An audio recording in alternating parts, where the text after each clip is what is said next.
श्री साईनाथ नमः। श्री साई सच्चरित अध्याय 33।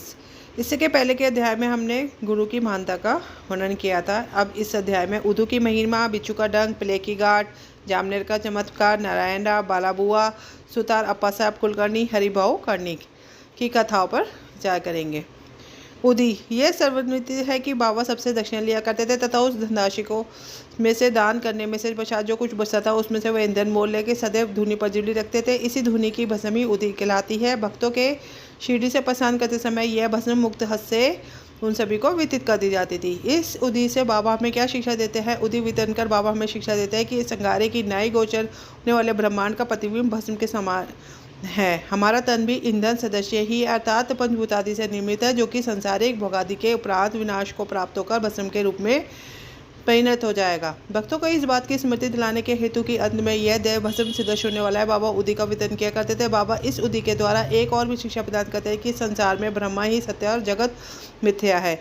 इस संसार में वसुल कोई किसी का पिता पुत्र तथा किसी नहीं है। हम जगत में अकेले ही हैं, अकेले ही जाएंगे। पूर्व में ये देखने में आ चुका कि अभी भी अनुभव किया जा रहा है। इस उदी ने अनेक शारीरिक मानसिक रोगियों को स्वास्थ्य प्रदान किया है।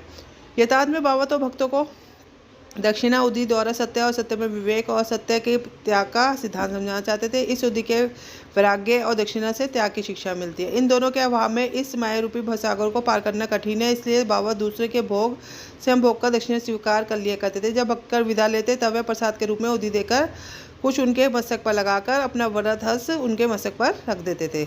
जब बाबा प्रसन्नचित होते तो प्रेम पूर्वक गीत गाया करते थे। ऐसा ही एक भजन उदी के संबंध में है। भजन के बोल है, रमते राम आयो जो आयो जी, उदी की गुलियाँ लाओ जी। ये बाबा शुद्ध और मधुर स्वर में गाते थे। यह सब तो उदी के आध्यात्मिक प्रभाव के संबंध में हुआ, परंतु उसमें भौतिक प्रभाव भी था, जिससे भक्तों को स्वास्थ्य, समृद्धि, चिंता मुक्ति एवं अनेक संसारिक लाभ प्राप्त हुए। इसलिए उदी हमें आध्यात्मिक और संसारिक लाभ पहुँचाती है। अब हम उदी की कथाएँ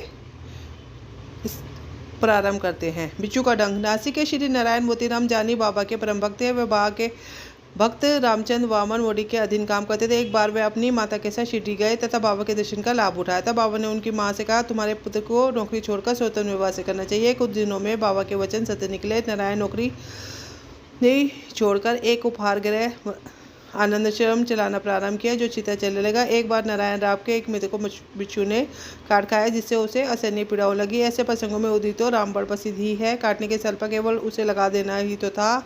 नारायण ने उदी खोजी, परंतु कहीं ना मिल सकी। उन्होंने बाबा के चित्त के समक्ष खड़े होकर उनसे सहायता की प्रार्थना की। उनका नाम लेते हुए उनके चित्त के सम्मुख जलती हुई उदबत्ती में से एक चुटकी भस्म बाबा की उदी मानकर बिच्छू के डंक मारने के स्थान पर लेप कर दिया। वहाँ से उनके हाथ हटाते ही पीड़ा तुरंत मिट गई और दोनों अति प्रसन्न होकर चले गए। प्ले की गाठ। एक समय एक भक्त बांद्रा में था। उसे पता चला कि उसकी लड़की जो दूसरे स्थान पर प्लेगस है, उसे गिल्टी निकल गई है। उनके पास उस समय उदी नहीं थी, इसलिए उन्होंने नाना चंदोकर के पास उदी भेजने के लिए सूचना भेजी। नाना साहब ठाणे रेलवे स्टेशन के समीप ही रास्ते में जब उनके पास ये सूचना मिली तो वह अपनी पत्नी सहित कल्याण जा रहे थे। उनके पास भी उस समय उदी नहीं थी, इसलिए उन्होंने सड़क पर से कुछ धूल उठाई, श्री साई बाबा का ध्यान कर उसे प्रार्थना की तथा उस धूल को अपनी पत्नी के मस्तक पर लगा दिया। वह भक्त खड़े खड़े ये सब नाटक देख रहा था। जब वह घर लौटा तो उसको जानकर अतिहर्ष हुआ कि जिस समय से नाना साहब थाने रेलवे स्टेशन के पास बाबा से सहायता प्राप्त करने की प्रार्थना की थी, तभी से उनकी लड़की की स्थिति में पर्याप्त सुधार हो चला था, जो गत 3 दिनों से पीड़ित थी। जामनेर का विलक्षण चमत्कार। सन 1904-05 में नाना साहब चंदोकर खानदेश जिले के जामनेर में मामलतदार थे। जामनेर शिरडी से लगभग 100 मील की दूरी पर है। उनकी पुत्री मैनाताई गर्भावस्था में थी। प्रसव काल पर समीप था। उसकी स्थिति इतनी गंभीर थी, 2-3 दिनों से प्रसव वेदना हो रही थी। नाना साहब ने सभी संभव प्रयत्न किए, परंतु वह सब व्यर्थ ही सिद्ध हुए। तब उन्होंने बाबा का ध्यान किया, उनसे प्रार्थना न की। उस समय शिरडी में एक रागिर बुआ, जिन्हें बाबा बापूगिर बुआ के नाम से पुकारते थे, उन्होंने घर खानदेश को लौट रहे थे। बाबा ने उन्हें समय बुलाकर कहा कि तुम घर लौटे समय थोड़ी देर के लिए जामनेर में उतरकर यह उदी और आरती श्री ध्यान साहब को दे देना। रागिर बुआ बोले कि मेरे पास केवल 2 ही रुपये हैं, जो कठिनाई से जलगांव तक के किराए को प्राप्त हो गए। फिर ऐसी स्थिति में गाँव से और 30 मील आगे जाना मुझे संभव होगा। बाबा ने उत्तर दिया कि चिंता की कोई बात नहीं है, तुम्हारी सब व्यवस्था हो जाएगी। तब बाबा ने शामत से माता का द्वारा रचित प्रसिद्ध आरती की प्रतिलिपि कराई, उदी के साथ साहब के पास भेज दी। बाबा के वचनों पर विश्वास कर रामगी बुआ ने शिरडी से प्रस्थान किया। 3:15 बजे रात्रि को जलगांव पहुँचे। समय के पास केवल 2 आने शेष थे, जिससे वह बड़ी सुविधा में थे। इतने में ही एक आवाज़ उनके कानों में आई, शिरडी से आए हुए बापू ने कहा बुआ कौन है। उन्होंने आगे बढ़कर कहा कि मैं ही शिरडी से आ रहा हूँ, मेरा नाम बापू की बुआ है। उस चपरासी ने जो कि आपको नाना से चंद्र द्वारा भेजा हुआ बता रहा था, उससे बाहर लाकर एक शानदार तांगे में बिठाया जिसमें 2 सुंदर घोड़े जुते हुए थे। अब वह दोनों रवाना हुए। तांगा बहुत वेग से चल रहा था। प्रातःकाल में एक नाले के समीप पहुंचे। वहाँ नाले ने तांगा रोककर घोड़ों को पानी पिलाया। इसी बीच चपरासी ने राम की बुआ से थोड़ा सा नाश्ता करने को दिया। उसकी दाढ़ी मूछें अन्य वेशभूषा से उसे मुसलमान समझकर उसे जलपान करना अस्वीकार कर दिया। तब उस चपरासी ने कहा कि मैं गढ़वाल के क्षत्रिय वंशी हिंदू हूँ। जय नाना साहब ने आपके लिए भेजा है तथा इसमें आपको कोई आपत्ति और संदेह नहीं करना चाहिए। तब वह दोनों जलपानपुर उन रवाना हुए। सूर्यकाल में जामनेर पहुंच गए। रामगिर बुआ लघुशंका को गए और थोड़ी देर में जब वह लौट कर आए तो क्या देखते हैं, वहाँ तांगा न था, ना तांगे वाला, ना ही तांगे के घोड़े। उनके मुख से एक ही शब्द निकल गया। वह समीप के कचहरी की पूछताछ करने गए तो वहाँ उन्हें बताया गया कि इस समय मामलतदार घर पर ही है। वह नाना साहब के घर गए। उन्हें बताया कि मैं शिरडी से साईं बाबा के आदि उदी लेकर आ रहा हूँ। उस समय मैंने तय की स्थिति बहुत ही गंभीर थी। तभी को उसके लिए बड़ी चिंता थी। नाना साहब ने अपनी पत्नी को बुलाकर उदी को जेल में मिलाकर अपनी लड़की को पिला देने को आरती करने को कहा। उन्होंने सोचा कि बाबा की सहायता बड़ी सामयिक है। थोड़ी देर में समाचार प्राप्त हुआ।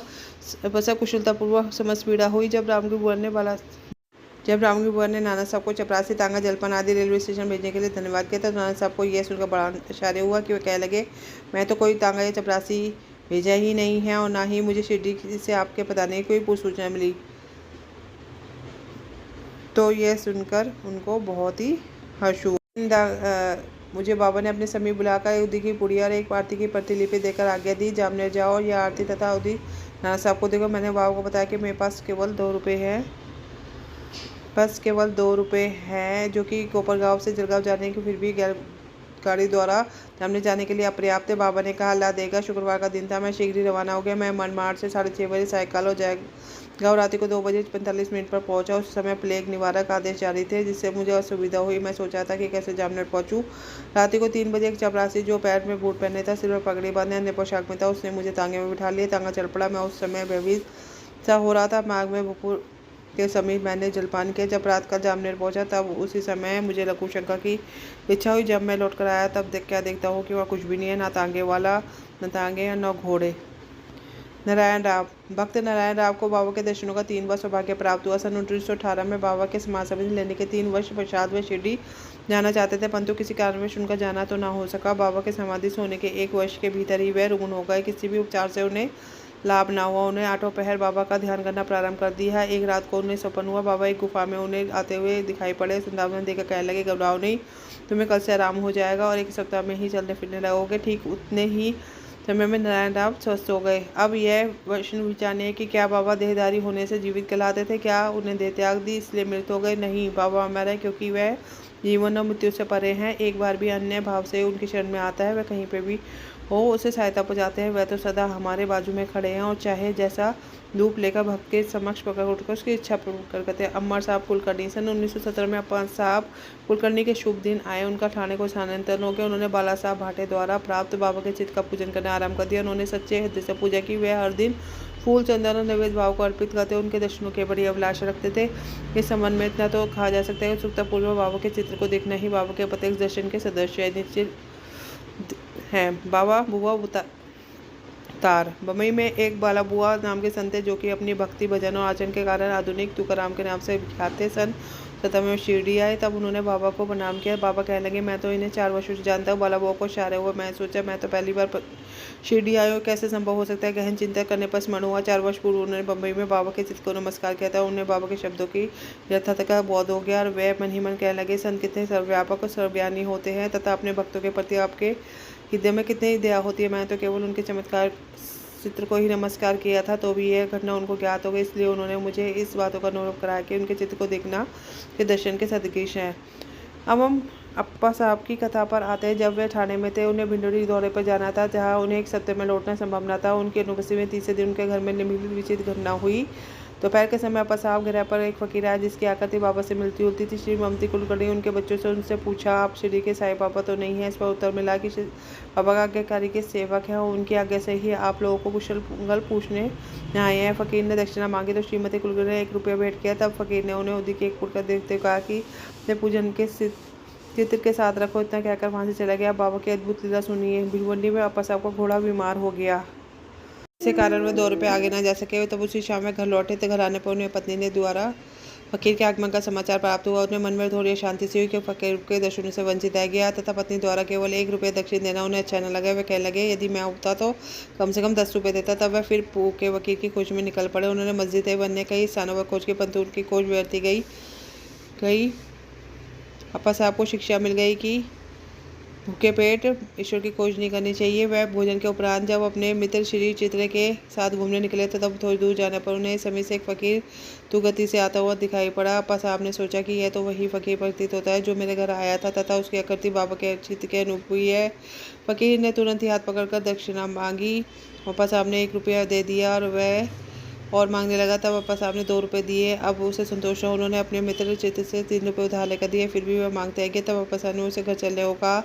सब लोग घर पर आए। अपा साहब ने 3 रुपये दिए अर्थात कुल 9 रुपये। फिर भी वह संतुष्ट प्रतीत हो रहा था और मांगे ही जा रहा था। तब अपा साहब ने कहा कि मेरे पास तो 10 रुपये है। तब फकीर ने नोट ले लिया और 9 रुपये लौटा कर चला गया। अपा साहब ने 10 रुपये देने को कहा था, इसलिए उनसे 10 रुपये ले लिए।